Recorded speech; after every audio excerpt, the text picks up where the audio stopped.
Öyle mi? Şöyle yapalım. Öyle mi? Onda biraz cahil.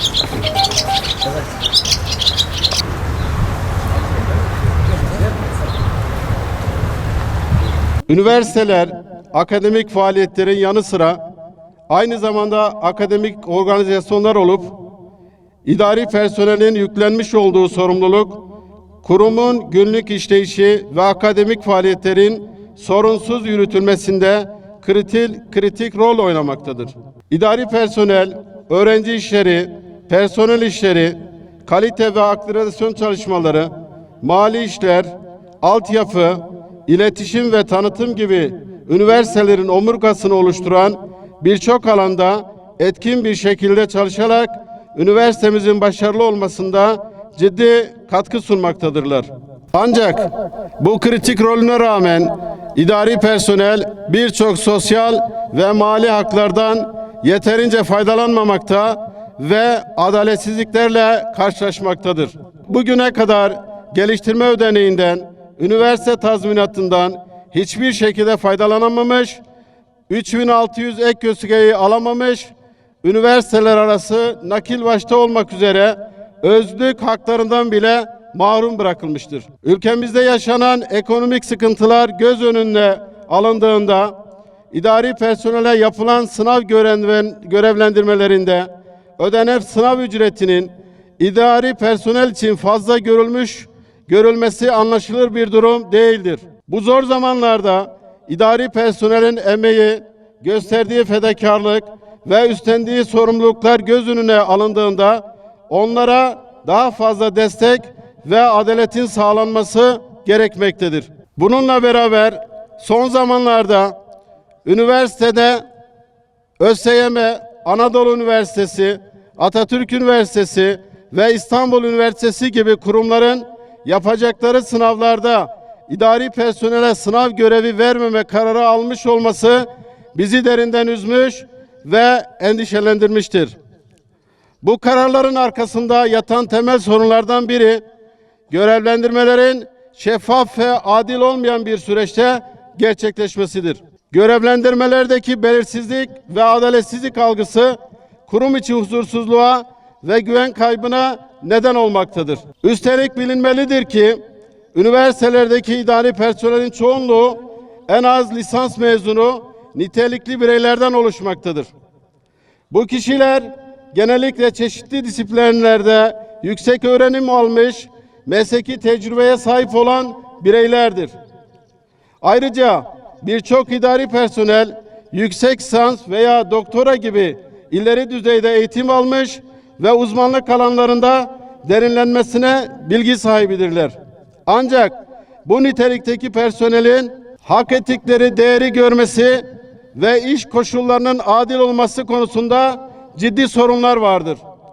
Çoğu zaman idari personel hakları konusunda yeterince desteklenemezler.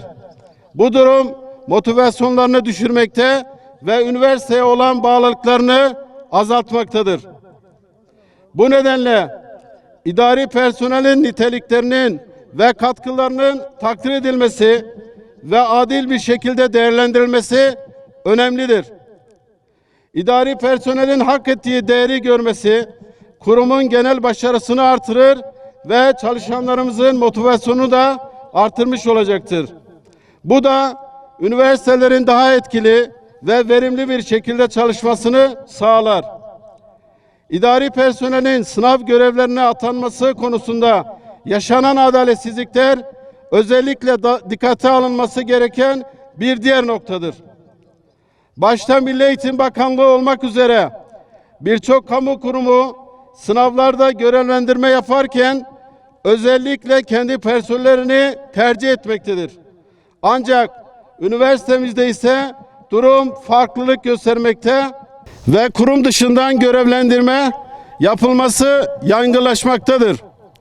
Bu durum idari personelin kurumlara duydukları bağlılığı sorgulamalarına neden olmakta ve adil olmayan bir uygulama olarak algılanmaktadır. Kurum dışından yapılan görevlendirmelerin artması, idari personelin motivasyonunu ve bağlılığını olumsuz yönde etkilemektedir. Bu arkadaşlarımız kurumlarını ve misyonunu daha iyi tanıyan, öğrenci ve personeliyle daha yakın ilişkiler içinde olabilen, bu nedenle sınav görevlendirmelerinde kendi personeline öncelik verilmesi kurum içi işbirliğini artırır ve personelin kuruma olan bağımlılığını güçlendirir. Kurum içinde personel olarak kurumun işleyişi ve değerleri konusunda daha derin bir anlayışa sahip olduğu için dışarıdan görevlendirmelere göre daha etkin ve verimli olurlar. Bu nedenle idari personelin sınav görevlerinde tercih edilmesi, işlerin daha düzenli ve etkin bir şekilde yürütülmesini sağlar. Üniversitelerde, sınavlarda idari personelin rolü yalnızca salon başkanlığı veya gözetmenlik gibi doğrudan görevlerle sınırlı değildir. İdari personel aynı zamanda sınavların düzenli ve sorunsuz bir şekilde yürütülmesi için hayati önem taşıyan bina yöneticiliği, cihaz yöneticiliği, kuryelik, teknik destek ve temizlik gibi kritik görevleri de üstlenmektedir. Bu roller sınav ortamının kalitesini ve güvenliğini doğrudan etkilemektedir. İdari personelin bu görevleri yerine getirmesi yetkinliği, sınavların başarıyla gerçekleşmesinin temel taşlarından biridir. Eğer bu görevler deneyimli ve bilgili idari personel tarafından yerine getirilmezse, sınavların sağlıklı ve adil bir şekilde yürütülmesi ciddi şekilde riske girebilir. Örneğin, bina yöneticiliği ve cihaz yöneticiliği gibi rollerin etkin bir şekilde icra edilmemesi durumunda teknik arızalar veya organizasyon hataları gibi sorunlar meydana gelebilir. Bu da sınav sürecinin bütünlüğünü tehlikeye atarak öğrencilerin performansını olumsuz yönde etkileyebilir. Bu bağlamda üniversitemizde ve diğer eğitim kurumlarında idari personelin sınav görevlerine atanmaları sadece adetli bir uygulama değil, aynı zamanda sınavların sağlıklı ve verimli bir biçimde yürütülmesinin de garantisi olacaktır. Son olarak üniversitemizin idari personeline yönelik bu yanlış uygulamadan vazgeçilmediği takdirde belirttiğimiz gibi görevleri boykot edeceğimizi açıkça ifade etmek isteriz. Bu durumda sınavların düzenli ve verimli bir şekilde yürütülmesi konusundaki sorumluluk tamamen ilgililerin üzerinde olacaktır. İlgili koordinatörlükler bizi aradı. Bu meselenin kendileriyle ilgili olmadığını, sınavı yapan üniversitelerle ilgili olduğunu, dolayısıyla bizler de yani koordinatörler olarak bizler de bu durumu yanlış buluyoruz.